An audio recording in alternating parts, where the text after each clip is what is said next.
Hi everyone, welcome back to my YouTube channel. Today's video is going to be about sustainable luxury news, and perhaps in the future, as more things happen, I will make this a continued segment. But for now, we're going to talk about three different things. The biggest one, which everybody kind of is talking about, is Hermès creating a bag out of mushrooms. So we'll talk about that. We'll also talk about TheRealReal going carbon neutral, and about Mulberry's 50th birthday and their sustainable plans for the future and what they're currently doing. So that's what we're gonna do. The first one we're gonna jump into is TheRealReal.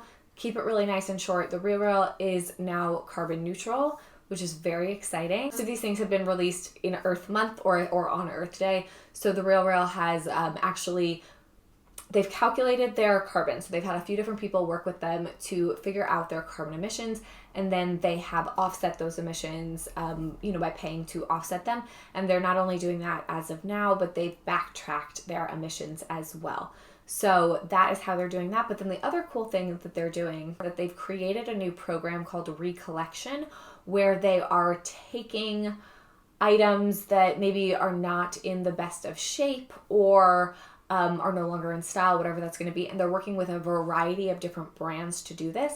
They're taking those and repairing and upcycling them. So they're creating new garments from these things with the brand approval, right? The brand is giving them the creative freedom to do that, as well as the items to do that with. So I think that's a really cool way to get your hand on a one-of-a-kind piece that would have been going to a landfill possibly, or being just used for scraps, if not for that collection. So very, very cool on both ends for them. I'd say in general, TheRealReal is probably, ThredUp is probably second, but TheRealReal is probably first in terms of a sustainable online resource. They're really trying to do as much as possible to lower their carbon footprint. They even help users calculate how much water and carbon and energy and things that they've saved over the year with their purchases or with their sales to them. So I do think that that is a wonderful initiative. Next up, let's talk about Mulberry. So Mulberry is celebrating their 50th anniversary, which is very exciting. And I think that they're one of the leading brands in terms of sustainability, leading luxury brands. So they talk about what they're currently doing, but also their plans for the future. One of the things is using only regenerated nylon and organic cotton. They don't use fabric that much. They really are a leather-based company, which we'll get to in a second, but definitely trying to use as sustainable fabrics as possible. In terms of their leather and productions, over half of their production is in their Somerset factories in the UK, where everybody is paid a living wage. They also are working with across their supply chain to make sure that everybody also commits to their responsibility to pay people a living wage. So they are working through that. And then all of their Somerset factories are carbon neutral.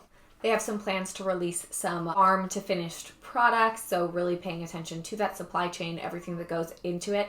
They are working with leading industry tanneries that are carbon neutral and are also more ethical. And the last thing that they're continuing to do and highlight is Mulberry Exchange, which is their kind of pre-loved marketplace. So not only do they have a great repair program, they also are, they have an outlet program, so for something that maybe isn't up to snuff.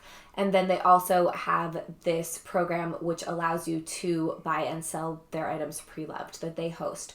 So they are doing some really good things. And last up, let's talk about Hermès and this mushroom leather. So Hermès is not the only person doing this. Stella McCartney is doing this as well. They're working with different tech companies that are creating new leathers, both out of mushrooms. So out of the mycelium. Hermès is Myco. And Stella McCartney works with Bolt Threads. She's doing some garments, and then Hermès is doing the bag. So they're doing the Victoria bag, and it's called Sylvania Leather.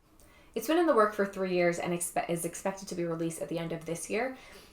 It is not a fully vegan bag. It is this Sylvania leather and as well as calf skin. And so it's kind of a mix. However, if this takes off, if it's seen as being super luxurious, and if it's up to quality standards for Hermès, then I think that that will have a really big impact on the rest of the luxury world thinking about using these materials, or at least seeing them as viable options. So both of these companies are using the mycelium, and then they're using the regenerative properties of the roots of mushrooms to create a ton of this fabric. And so it's vegan, it's sustainable, it doesn't require the same amount of energy, and it's certainly a more ethical alternative. Now, is Hermès the most sustainable company? No, it is not. I think they're interested in possibly finding new materials that are of really high quality and are incredibly durable, rather than focusing on the ethical aspects. A lot of people are pointing out in comments and things that, okay, Hermès, like, that's a great step in the right direction, but how about that crocodile farm you're creating in Australia? You are growing these crocodiles just to use them for their skins. So, you know, they're not the most ethical, but I do think it's a really cool step in the right direction. I'm very interested to see the public's reaction to it and how these bags feel, and to see if this popularizes the idea for other companies in the future. That's it for this video. I hope that you found it interesting. Please do let me know your thoughts on any of these 3 stories down below. If you see anything else come up in terms of sustainability and luxury that you'd like me to talk about, please do let me know. Y'all have a wonderful day, and I will see you in a future video. Bye.